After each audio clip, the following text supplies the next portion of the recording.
गोस्वामी परिवार द्वारा आयोजित भागवत ज्ञान यज्ञ सप्ताह का महायज्ञ संपन्न हुआ, जिस भागवत ज्ञान यज्ञ सप्ताह के भागवताचार्य सौंगा वाले महाराज मनीष दुबे जी थे, जिसके आयोजक डीपी गोस्वामी व समस्त गोस्वामी परिवार था। होगा इसका कार्य कैसे हो, तब जो है बताने लगा, कहने लगा कि बहुत ही बलशाली होगा, अपने दादाओं के समान, भीम के समान, और धनुर्धर होगा अपने दादा के समान, अर्जुन के समान, और बहुत ही बुद्धिमान होगा आपके समान।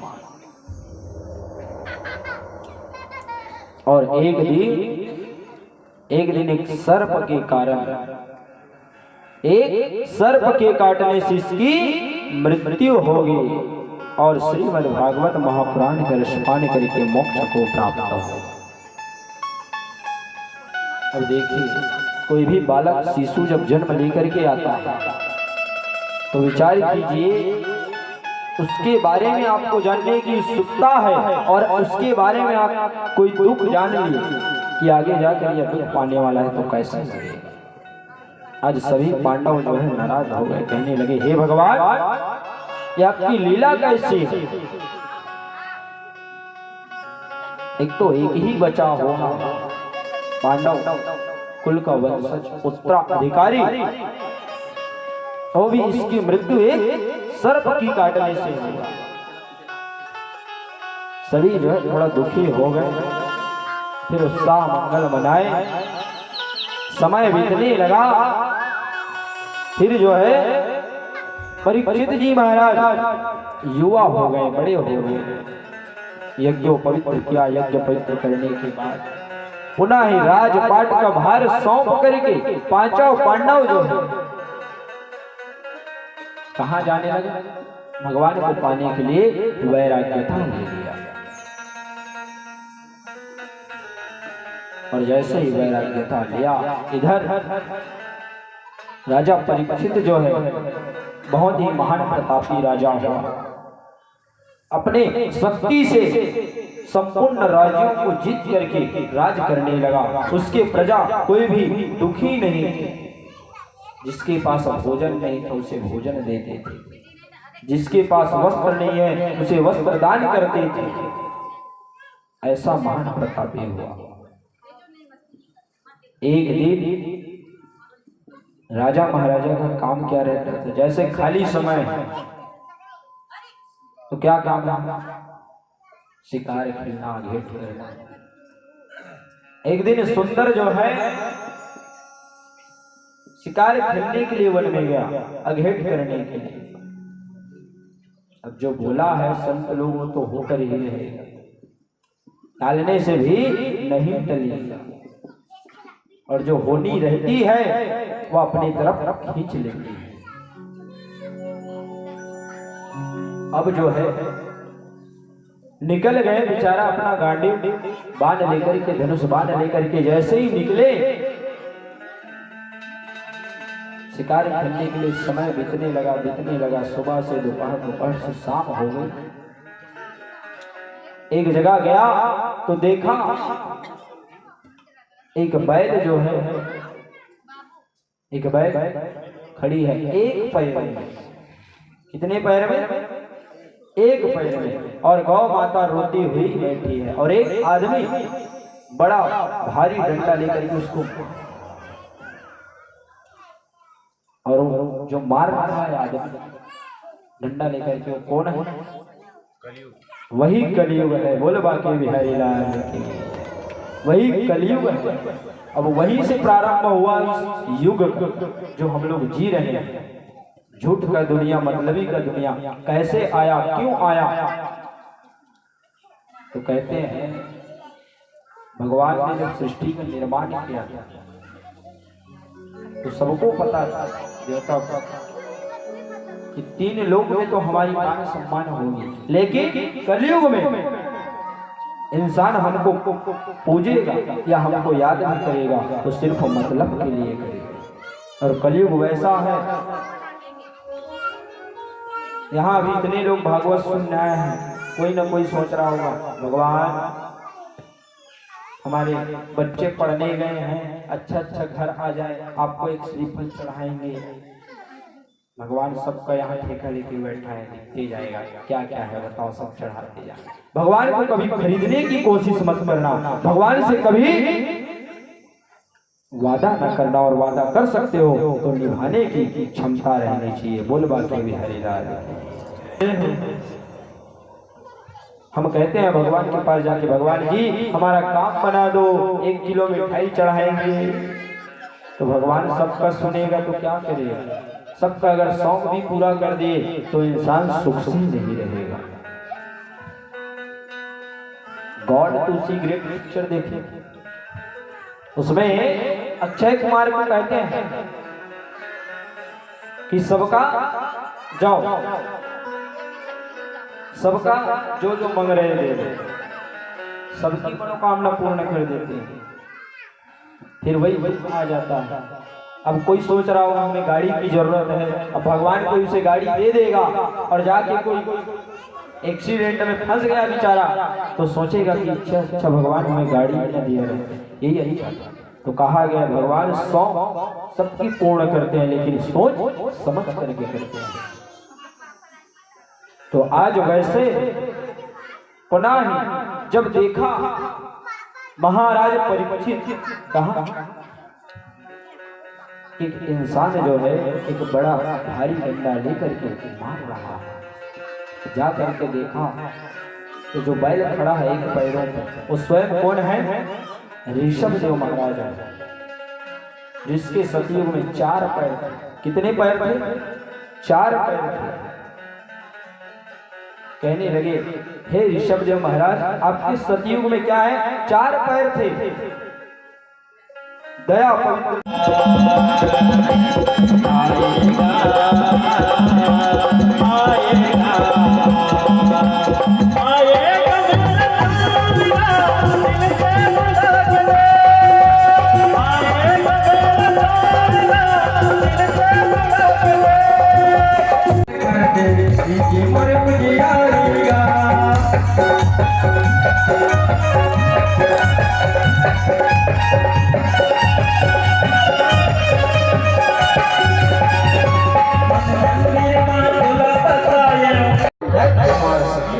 ऐसा वरदान चाहिए।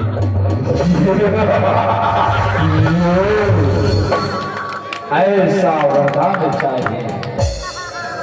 ब्रह्मदेव कहने लगा, एव वस्तु तथास्तु, जाओ ये वरदान हम तुम्हें देते हैं। जैसे ही वरदान आया है, ऋषियों को सताना, संतों को सताना, चारों लोक में हाहाकार मचाना चालू कर दिया। कहने लगा, तीनों लोक के राजा महाराजा हिरण्यकश्यप है, हमें कोई मार सके?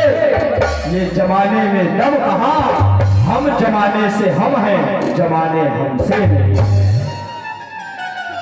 आज जो है चारों तरफ हाहाकार मचाने लगा। कहने लगा कि अब मैं उस विष्णु को देख लूंगा जो मेरे से कैसे बचता है। 3 लोग में अगर छुप भी जाए तो मैं उसे ढूंढ कर निकालूंगा। मैं यूं ही नहीं, दैत्य कुल का राजा, मेरे नाम से लोग कांपते हैं। 4 लोक 14 भुवन में हिरण्यकश्यप का नाम चलता है, हिरण्यकश्यप का नाम चलता है।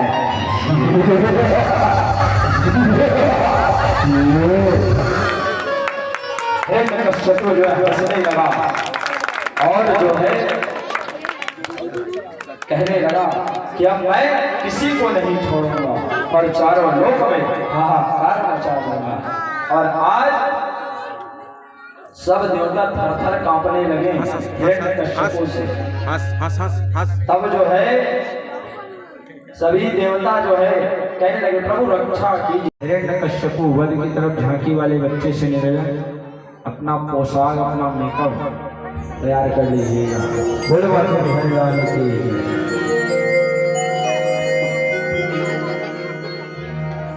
बोल श्यामपति रामचंद्र की जय। जय जय राम जय श्री राम। अक्षर का प्यारा नाम, जय जय राम जय श्री राम। दो अक्षर का प्यारा नाम, राम नाम के जपने से ही, राम नाम के जपने से ही बन जाते सब बिगड़े काम। जय जय राम जय श्री राम। दो अक्षर का प्यारा नाम, राम जय श्री राम। दो अक्षर का प्यारा नाम।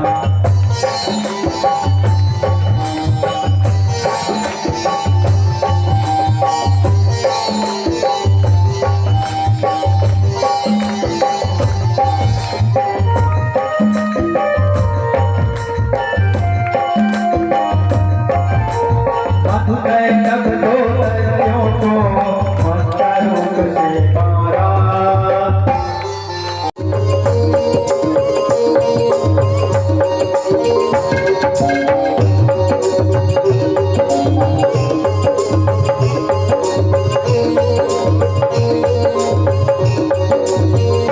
चाहे बेटा कितना प्यारा हो, उसे सिर पे चढ़ाना ना चाहिए।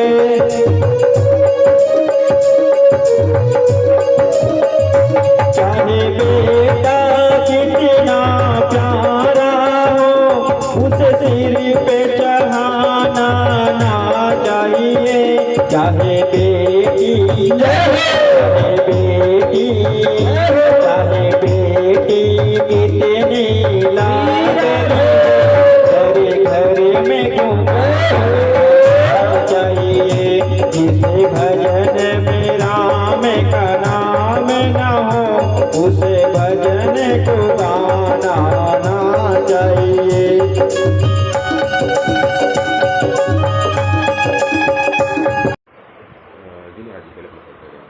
मैं डूमनपुरी गोस्वामी। अभी किस तरह का आयोजन आपने चल रहा है? सब राधे रानी की कृपा, भोले बाबा और पूर्वजों के आशीर्वाद से श्रीमद् भागवत का आयोजन 29 से चालू है, 29 से 6-11 तक। सौंगा वाले महाराज जी श्री मनीष दुबे जी के मुखारविंद से रसस्वादन ले रहे हैं। इसके लिए प्रेरणा कैसे मिली आपको? प्रेरणा पूर्वजों के आशीर्वाद और बड़े बुजुर्गों का सत्मार्ग के द्वारा ही प्रेरित मुझे मिली कि हमारे पूर्वज लोग भी इस भागवत को, श्रीमद् भागवत का आयोजन एक बार करा चुके हैं। तो मैं भी चाहा कि मन में विचार आया कि क्यों ना हम भी भगवान के चरणों में अपना मन को लगाएं। इसलिए ये कार्यक्रम सब उसी की कृपा से हो रहा है, भोलेनाथ की कृपा से। किस तरह की भक्ति की रस बह रही है 2 दिन हो गया आपके यहाँ? ये समझिए है कि राधे रानी स्वयं यहाँ साक्षात विराजमान हो चुकी हैं। वृंदावन है लग रहा है, वृंदावन में ही हम बैठे हैं, ऐसा अनुभव। जो श्रोतागण हैं उनसे आप क्या कहना चाहते हैं? जो श्रोतागण हैं सुनने श्रोतक दीर्घ से मैं चाहूँगा कि वे सब इस प्रकार के आयोजन कम से कम करवाएं, ताकि आने वाले जो वंशज हैं, अपने जो पीढ़ी हैं, उनको कुछ सत्मार्ग की प्रेरणा मिलेंगे। जब हम खुद करेंगे तो हमारे आने वाले औलाद जो हैं, बाल बच्चे हैं, उस संस्कार को ग्रहण करेंगे और ग्रहण करके ही इस मार्ग की ओर अग्रसर होंगे। जी, सबको मैं राधे राधे बोलना चाहूँगा। मैं मनीष दुबे, ग्राम सौंगा, विकासखंड मगरलोड, जिला धमतरी से हूँ। और मैं यही चाहता हूँ कि आज के युवा जो हैं अनेक प्रकार के नशीले पदार्थ को लेकर के अपना जो है भविष्य बर्बाद कर रहे हैं, वो जागरूक हो जाएं, युवा संगठन जाग जाएं और यह जो भागवत का प्रचार है ये घर घर तक पहुंचनी चाहिए। हर घर में भगवान भक्ति होनी चाहिए। और जो हमारे छत्तीसगढ़ की परंपरा है कि संस्कृति, ये जो है हर घर में पहुंचनी चाहिए। हर बच्चा को नशा मुक्त होनी चाहिए और कि भागवत भगवान हर इंसान कराए और हर इंसान अपने सामर्थ्य के अनुसार अपने अपने भाव भजन में लीन रहे और सनातन धर्म की जागरूक हो युवा संगठन। यही नाम से इस भागवत को मैं प्रचार कर रहा हूँ। ऐसा कोई मेरा महत्व नहीं है किसी को और कुछ भी कहना। अभी आप ग्राम मुद्दाहन में गोस्वामी परिवार यहाँ भागवत ज्ञान सप्ताह चल रहा है, उसमें आपने आपकी कथा का वाचन करने की कॉन्फ्रेंस कर दी है, किस किस तरह की कथा है भागवत में आप? अब इसमें अनेक प्रकार की कथा है, चारों युगों का कथा इसमें चलना रहता है। एक बार भैया बोले कि हाँ एक बार और हुआ भागवत को जा कर के नारियल दिए, गोस्वामी परिवार की भागवत कराना है ऐसे करके। तो बोला ठीक है भागवत कराना है, भगवान को आप पाना चाहते हैं कोई दिक्कत नहीं है ऐसे करके। फिर वही भागवत का डेट वगैरह निकाले। और इसमें तो भैया वास्तविक में सोचा जाए तो भगवान के चारों युगों का जो कथा है वो चलता है। कहा गया हरि अनंत हरि कथा अनंता, कहु सुनहु बहु विधि सब संता। भगवान की लीला अपरंपार है, इसमें अनेक कथा हैं और भगवान के अनेक रूपों का वर्णन है। भागवत का कलयुग में विशेष महत्व क्या रहता है? कलयुग केवल नाम पे ही आधार है। और कलयुग में सिर्फ है एक ऐसा ही पुराण है श्रीमद् भागवत महापुराण, जो हर मनुष्य को भगवान तक ले जाने का एक रास्ता है। और कलयुग में बाकी सब तो यह मतलब की दुनिया है, कलयुग स्वार्थ की दुनिया है। यहाँ सिर्फ भागवत प्रेमी जो भागवत की रसपान करता है कथा का, उसको ही मतलब भगवान की प्राप्ति होती है। और अन्य ऐसे कोई भी नहीं है जो भगवान की रास्ता तक ले सके। जितना 4 वेद है, 6 शास्त्र है, 18 पुराण है, 11 व्याकरण है, इनमें से सबसे बड़ा श्रीमद् भागवत महापुराण है, जो कि अभी इस संसार में कलियुग में कली काल अर्थात कलियुग में यही मतलब भगवान को पाने का एक सरल उपाय है। जो इंसान अपने सपरिवार साथ करता है, सुनता है, समझता है, रास्ता में चलता है बताए हुए, तो अवश्य भगवान की प्राप्ति होती है। सभी सनातनियों को आप क्या संदेश देना चाहते हैं?